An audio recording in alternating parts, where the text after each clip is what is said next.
رضي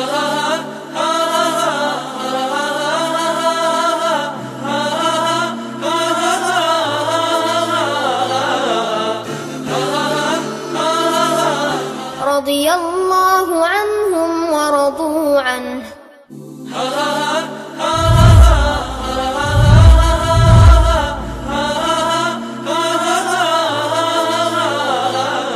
السلام عليكم ورحمة الله وبركاته.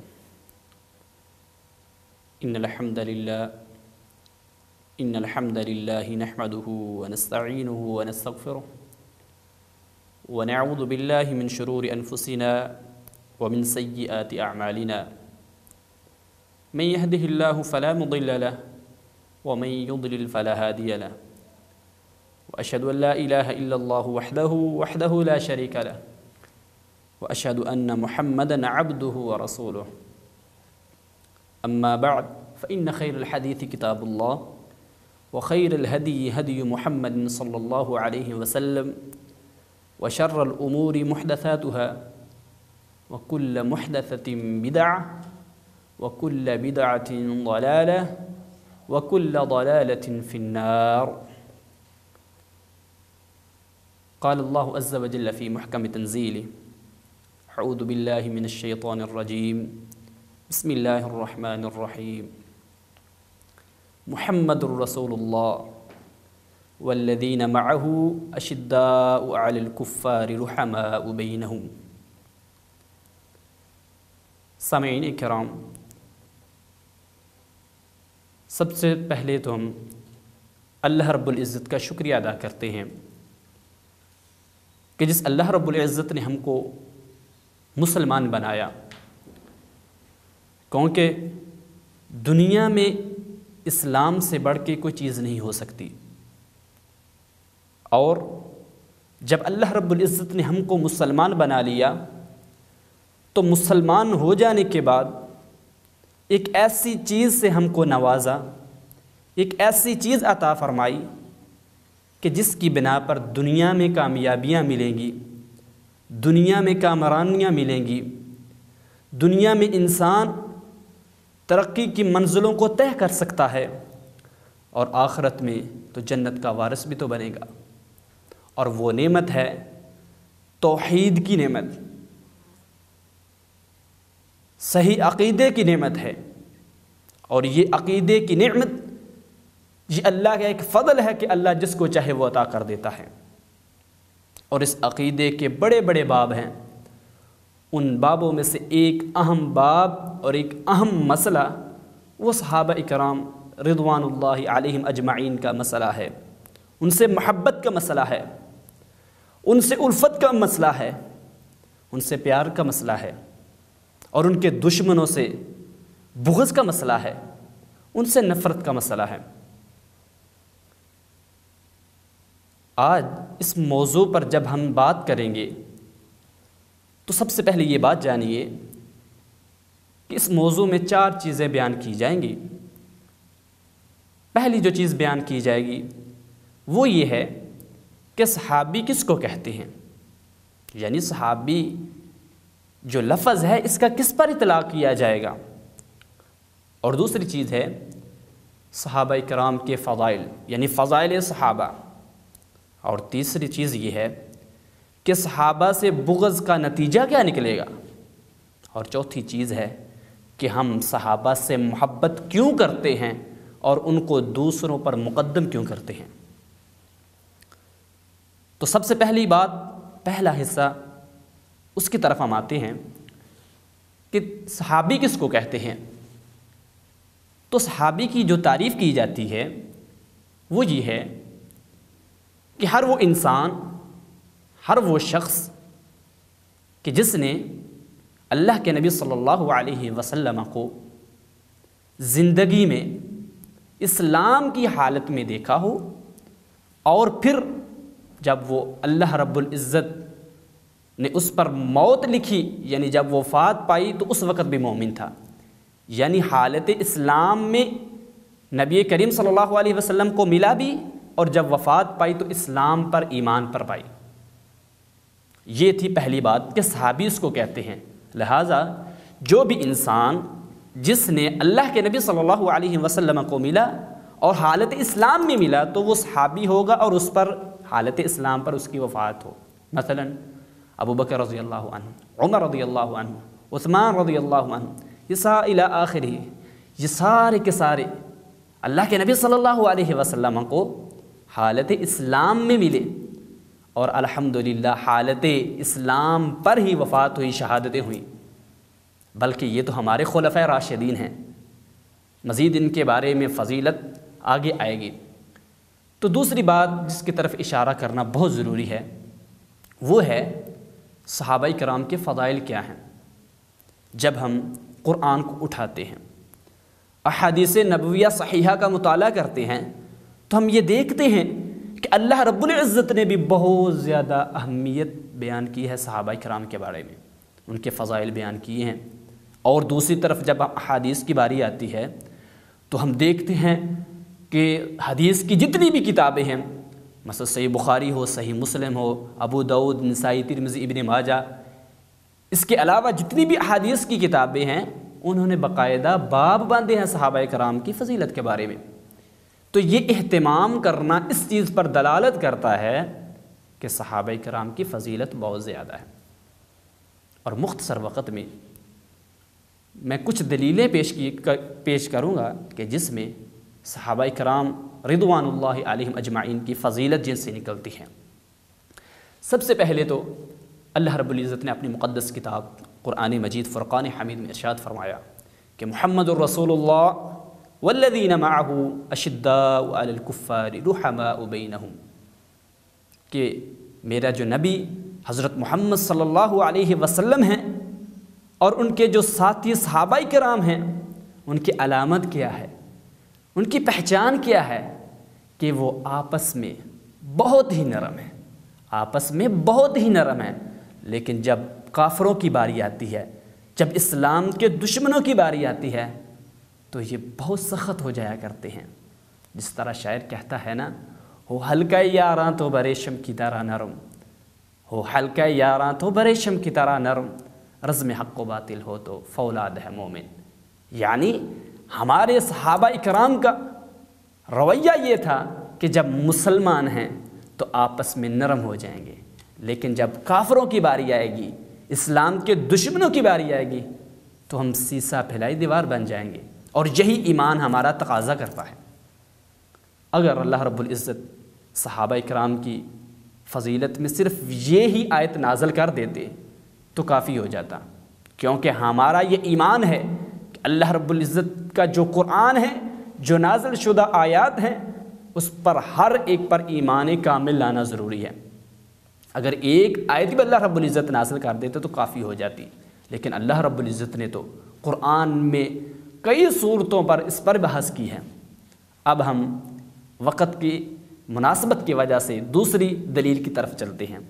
دوسری دلیل کیا ہے؟ اللہ کے نبی صلی اللہ علیہ وسلم نے ارشاد فرمایا کہ لا تسبوا اصحابی فوالذی نفسی بیدہ لو ان احدکم انفق مثل احد ذهبا ما بلغ مد احدهم ولا نصیفہ، رواہ البخاری. امام بخاری رحمہ اللہ نے اپنی کتاب میں یہ حدیث بیان کی ہے کہ اللہ کے نبی صلی اللہ علیہ وسلم نے فرمایا کہ لوگوں سن لو، لا تسبوا اصحابی، میرے صحابہ کو گالیاں نہ دینا، ان کو برا بلا نہ کہنا. لا تسبوا اصحابی، میرے صحابہ کو گالی نہیں دینی.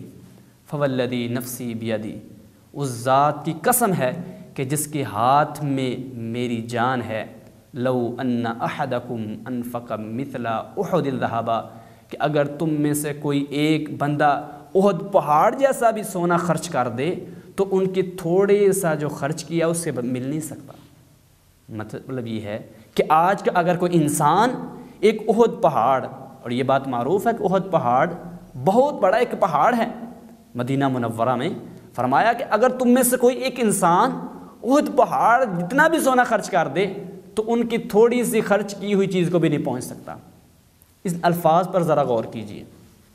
وہ کس طرح کہ اللہ کے نبی صلی اللہ علیہ وسلم نے قسم اٹھائی ہے، اور ہمارا یہ ایمان ہے کہ اللہ کے نبی صلی اللہ علیہ وسلم اگر قسم نہ بھی اٹھائیں تو وہ صادق المصدوق ہیں، وہ سچ بولنے والے ہیں، کیونکہ وما ينطق عن الهوى ان ہوا الا وحی یوحا، کہ اللہ کے نبی صلی اللہ علیہ وسلم کی زبان اطہر سے جو بھی کلام نکلتا ہے وہ اصل میں اللہ رب العزت نے اس کی وحی کی ہوتی ہے۔ تو فرمایا لا تسبوا اصحابی، اور میرے صحابہ کو گالیاں نہ دینا۔ فوالذی نفسی بیدہ لو ان احدکم انفق مثل احد ذہبا ما بلغ مد احدہم ولا نصیفہ۔ لیکن آج کے معاشرے میں جب ہم نظر دوڑاتے ہیں، عصر حاضر میں ہم اب تفکر و تدبر کرتے ہیں، تو آج کچھ ایسے فرقے ضالہ بھی پائے جاتے ہیں، گمراہ گروہ بھی پائے جاتے ہیں، جو صحابہ کو صرف گالی نہیں، صحابہ کو صرف لعن طعن نہیں، صحابہ کو صرف برے القاب سے نہیں، بلکہ یہ کہتے دیتے ہیں کہ صحابہ اکرام تو سارے ہی مرتد ہو چکے تھے، اور ان میں سے صرف 3 بچ گئے تھے، مقداد بن اسود، ابو ذر غفاری، سلمان فارسی۔ کیا کہتے ہیں کہ صحابہ سارے مرتد ہو گئے تھے، صرف 3 صحابی بچ گئے تھے۔ اب بتائیے سامعین کرام، اس ضلالت سے بڑھ کر کوئی ضلالت ہو سکتی ہے کہ ہم نے کسی کو معاف نہ کیا؟ اصل میں ہم چلے تھے کہ حضرت علی رضی اللہ عنہ سے اور آل بیت سے محبت کریں، لیکن ہم نے آل بیت کو بھی اسلام سے نکال دیا۔ شاعر کہتا ہے کہ تعصی الالہ وانت تظہر حبہ ھذا لامری فی القیاس بدیء لو کان حبک صادقا لاطعتہ ان المحب لمن یحب مطیع، کہ اللہ کی نافرمانی تو کرتا چلا جاتا ہے اور ظاہر یہ کرتا ہے کہ میں اللہ سے محبت کرتا ہوں، یعنی زبان سے یہ کہ دعوے کر رہا ہے کہ میں محبت کرتا ہوں، لیکن دل میں منافقت بڑی ہوئی ہے۔ کہتا ہے یہ تو بات بڑی عجیب ہے، یعنی کہ ظاہر کچھ اور کر رہا ہے اور باطن کچھ اور کر رہا ہے۔ کیوں؟ کہتا ہے کہ لو کان حبک صادقا لاطعتہ، کہ اگر تیری محبت سچی ہوتی تو اس کی اطاعت کرتا، تو اس کی بات کو مانتا، کیونکہ جو محب ہوتا ہے وہ اپنی محبوب کی ہر بات کو منع کرتا ہے۔ جب ہم یہ کہتے ہیں کہ ہم آل بیت سے محبت کرتے ہیں، ہم اللہ کے نبی صلی اللہ علیہ وسلم سے محبت کرتے ہیں، صحابہ سے محبت ہماری ہے، تو پھر یہ الفاظ کیوں کہتے ہیں کہ سارے صحابہ مرتد ہو گئے، سارے صحابہ میں نفاق آ گیا، صرف 3 صحابہ بچ گئے؟ تو سامعین کرام، یہ جملہ کفریہ جملہ ہے، یہ جملہ اسلام کا جملہ نہیں۔ اس جملے کے پیچھے کیا کیا چیزیں پوشیدہ ہیں وہ ہر عاقل سمجھ لیتا ہے کہ اس کے پیچھے وہ کیا کہنا اصل میں چاہتے ہیں۔ اور تیسری دلیل، اللہ کے نبی صلی اللہ علیہ وسلم نے فرمایا خیر القرون کرنی ثم الذین یلونہم ثم الذین یلونہم۔ اللہ کے نبی صلی اللہ علیہ وسلم نے ارشاد فرمایا کہ جتنے بھی زمانے ہیں ان میں سے بہتر زمانہ، بہتر عصر، بہترین لوگ وہ ہوں گے جنہوں نے میرے ساتھ زندگی بسر کی ہو۔ قرنی یعنی میرے زمانے والے لوگ، ثم الذین یلونہم، پھر بہتر وہ ہوں گے کہ جو میرے بعد آ جائیں گے، جو اس زمانے کے اگلا زمانہ ہوگا، ثم الذین یلونہم، پھر یہ جو دوسرے کے بعد تیسرا آئے گا۔ دیکھیے اللہ کے نبی صلی اللہ علیہ وسلم نے صحابہ کو بہترین قرار دے دیا ہے۔ کون کہہ رہے ہیں؟ اللہ کے نبی صلی اللہ علیہ وسلم کہہ رہے ہیں کہ یہ بہترین زمانوں میں سے ان کا زمانہ ہے۔ تو ہماری زبانیں کیوں یہ الفاظ کہنے کو اکتاہٹ اس کا شکار ہو جاتی ہیں کہ وہ بہتر نہیں ہیں؟ تو یہ 3 دلیلیں صحابہ اکرام رضوان اللہ علیہم اجمعین کے فضائل کے لیے ہی کافی ہے۔ ہمارا تو ایمان یہ ہونا چاہیے، مسلمان کا ایمان یہ ہونا چاہیے کہ ایک دلیل ہو جائے اس پر وہ عمل کرنا شروع کر دے۔ اب ہم تیسری جو ہمارا حصہ ہے اس کی طرف آتے ہیں، وہ یہ ہے کہ صحابہ اکرام سے نفرت، بغض، عداوت کا نتیجہ کیا نکلے گا؟ یعنی جب ہم یہ کہیں گے کہ صحابہ اکرام کے اندر نفاق تھا، صحابہ اکرام کے اندر بخل تھا، صحابہ اکرام تو پیسوں کی وجہ سے اسلام لے کے آئے تھے، تو اس سے کیا لوازمات بعد میں جو ہیں وہ نکلیں گے؟ تو سنیے، یہ بہت ہی اہم بات ہے کہ جب ہم صحابہ کو یہ کہیں گے کہ صحابہ سارے کے سارے مرتد ہو گئے، سارے منافق تھے مگر 3 بندے، تو سب سے پہلی بات جو نکلے گی وہ یہ نکلے گی کہ ہمارا دین تو پہنچانے والا ہماری تک وہ کون تھے؟ صحابہ کرام۔ کیونکہ اللہ کے نبی صلی اللہ علیہ وسلم سے حدیثیں کنہوں نے سنی؟ صحابہ نے سنی، انہوں نے آگے بیان کی۔ جب ہم نے ان کو دائرہ اسلام سے ہی خارج کر دیا تو ہمارا دین کون سا بچا بھائی؟ تو پھر کون سا دین ہے جس پر ہم عمل کریں گے؟ تو وہ کون سی شریعت ہے کہ جس کی بنا پر ہم اپنی زندگی کو بسر کریں گے؟ جب ہم نے اس کو بیان کرنے والے، اس شریعت کے مبلغ جو تھے، داعی جو تھے، ان کو ہی دائرہ اسلام سے خارج کر دیا، تو بتا دیجئے کون سا دین ہے جس کو آگے ہم آئیڈیل بنائیں گے اور اس کے مطابق اپنی زندگی کو بسر کریں گے؟ تو جب یہ عقل یہ بات سمجھتا ہے، جب یہ بات کی طرف غور کرتا ہے، تو فوراً یہ کہتا ہے کہ یہ بات بالکل غلط ہے کہ صحابہ کرام کے اندر نفاق تھا، بلکہ صحابہ کرام سارے کے سارے عادل تھے، سارے کے سارے عدل کرنے والے تھے۔ اور دوسری بات کہ اگر ہم یہ کہیں کہ صحابہ کرام جو تھے ان کے اندر بغض تھا، تو یہ بات لازم آئے گی کہ اللہ کے نبی صلی اللہ علیہ وسلم نے اپنے صحابہ کی تربیت نہیں کی تھی، کیونکہ جب اللہ کے نبی صلی اللہ علیہ وسلم کے دور کے اندر صحابہ کے ساتھ یہ حال تھا، تو پھر بعد میں تو پھر بلاولا لوگوں کے حالات برے ہو جائیں گے، تو یہ بات لازم آئے گی۔ اور یہ جو قول ہے یہ اسلامی قول نہیں بلکہ کفریہ قول ہے کہ کہا جائے کہ اللہ کے نبی صلی اللہ علیہ وسلم نے صحیح تربیت نہیں کی، حالانکہ رب العالمین نے ارشاد فرمایا الیوم اکملت لکم دینکم واتممت علیکم نعمتی ورضیت لکم الاسلام دینا، کہ دین ہمارا مکمل ہو چکا ہے اور اللہ نے دین اسلام کو ہی ہمارے لیے پسند کیا ہے اور اسی کے مطابق اپنی زندگی بسر کرنی ہے۔ رب کا قرآن تو گواہیاں دے رہا ہے، لیکن آج اپنی عقل جو ہے، ناقص عقل کو ایک بہت بڑا معیار بنا کر اس پر فیصلے کرنے والے یہ کہتے ہیں نہیں صحابہ کرام کے اندر تو یہ تھا، ان کے اندر تو وہ تھا۔ یہ ساری چیزیں کب آئی ہیں؟ اس کی مین وجہ اس وقت بنی جب ہم نے اپنی عقل کو نقل پر مقدم کیا۔ مثلا کہ کوئی بھی کام کرنا ہے تو اپنے عقل پر اس کو سب سے پہلے لانا ہے، اگر عقل تسلیم کر لے گی تو ہم وہ بات مان لیں گے۔ اور اسی طرح دوسری وجہ یہ ہے کہ جب ہم نے اپنے خواہشات کی پیروی کی۔ یہ دو مین وجہ ہیں لوگوں کے بدعتی ہونے کی یا لوگوں کے فرقے ضالہ میں جانے کی۔ ایک یہ کہ انہوں نے اپنی ساری کی ساری باتوں کو عقل پر لے کے آئے، اور دوسری بات یہ ہے کہ انہوں نے خواہشات کی پیروی کی۔ لہٰذا یہ دو چیزیں بہت ہی خطرناک اس وقت نتیجہ نکلے گا جب ہم صحابہ سے بغض کریں گے۔ اور تیسری بات یہ بھی آئے گی کہ جو قرآن ان کی عدالت بیان کرتا ہے، جو قرآن ان کے بارے میں فضائل بیان کرتا ہے، وہ قرآن کے اندر نقص ہے، کیونکہ اللہ رب العزت نے تو قرآن میں ان کی عدالت بیان کی ہے کہ رضی اللہ عنہم ورضوا عنہ، کہ اللہ ان سے خوش ہے، وہ اللہ کے کاموں پر خوش ہو گئے ہیں۔ تو ہم یہ کہتے ہیں کہ ان کے اندر فلانی چیز تھی، ان کے اندر فلانی چیز تھی۔ تو جو بندہ یہ کہے کہ قرآن میں چیزیں ناقص ہیں، تو اس سے بڑھ کر کوئی کفر نہیں ہو سکتا کہ بندہ قرآن کو ہی ناقص سمجھے اور قرآن کی تعلیمات کو کہے کہ یہ تعلیمات غلط ہیں۔ لہٰذا ان تینوں باتوں سے یہ نتیجہ یہ نکلا کہ صحابہ اکرام رضوان اللہ علیہم اجمعین سارے کے سارے عادل تھے، وہ سارے کے سارے مغفور لہم ہیں، اللہ رب العزت نے ان کو بخش دیا ہے۔ اور اب ہم اپنے چوتھے اور آخری حصے کی طرف چلتے ہیں، وہ یہ ہے کہ ہم نے صحابہ کرام کی محبت کو، الفت کو کیوں مقدم کیا ہے؟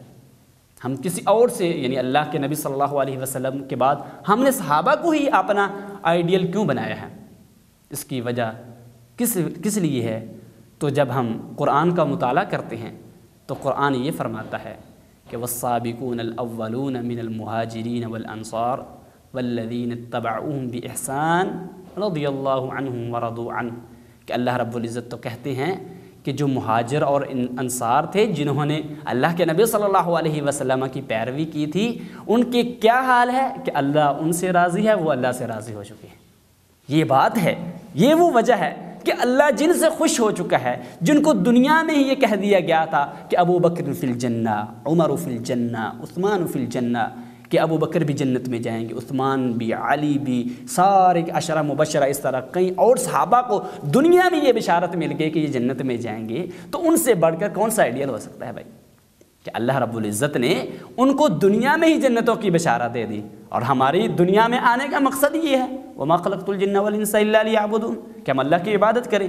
جب انہوں نے عبادت کی تو اللہ نے دنیا میں ہی سرٹیفکیٹ جاری کر دیے، اور یہ بھی بات یاد رکھنی چاہیے کہ امت اسلامیہ کا اس بات پر اجماع ہو چکا ہے، سارے مسلمان اس بات پر اکٹھے ہیں کہ صحابہ سارے کے سارے عادل تھے، سارے کے سارے سچ بولنے والے تھے، کسی کے اندر بغض نہیں تھا، کسی کے اندر منافقت نہیں تھی، کسی کے اندر دوسرے کے بارے میں عداوت نہیں تھی، بلکہ وہ تو آپس میں نرم ہوا کرتے تھے، جس طرح ہم نے پہلے اپنے حصے میں بیان کیا ہے۔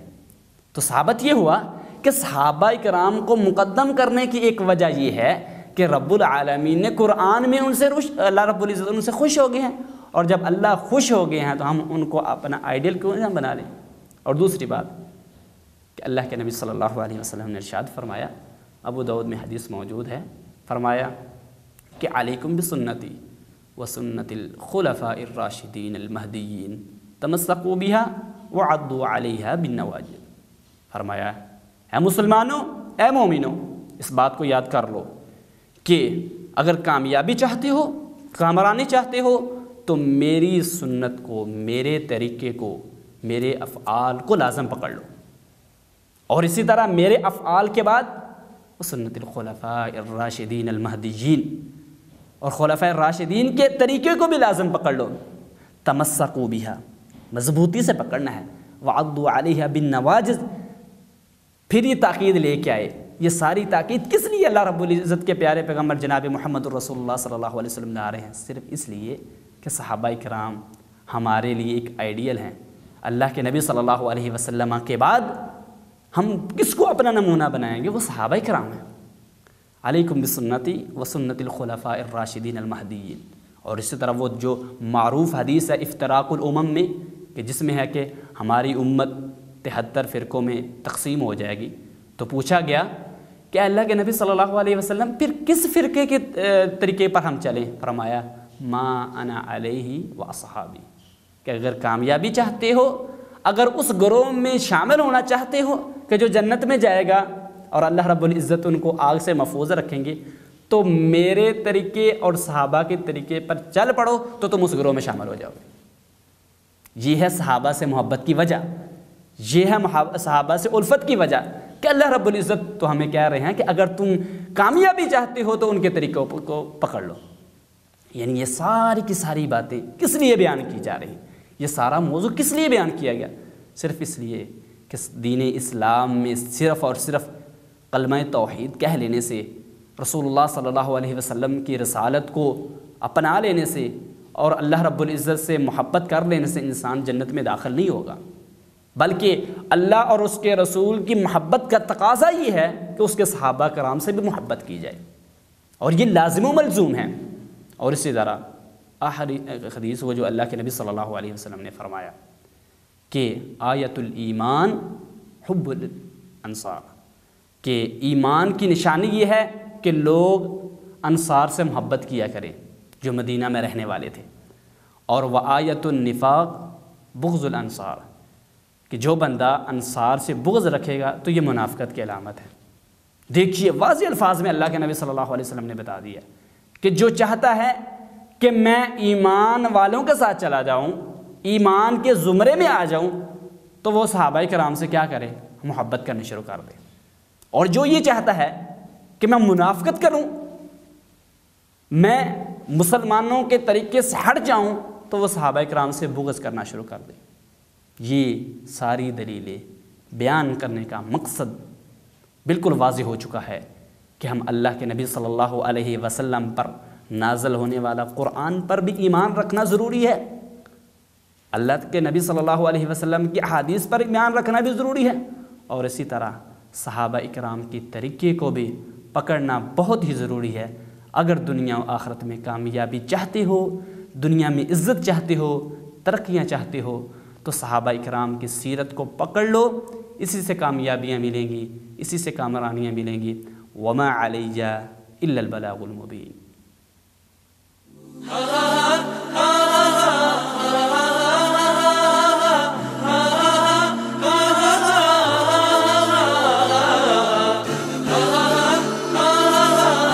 رضی اللہ عنہم ورضوا عنہ۔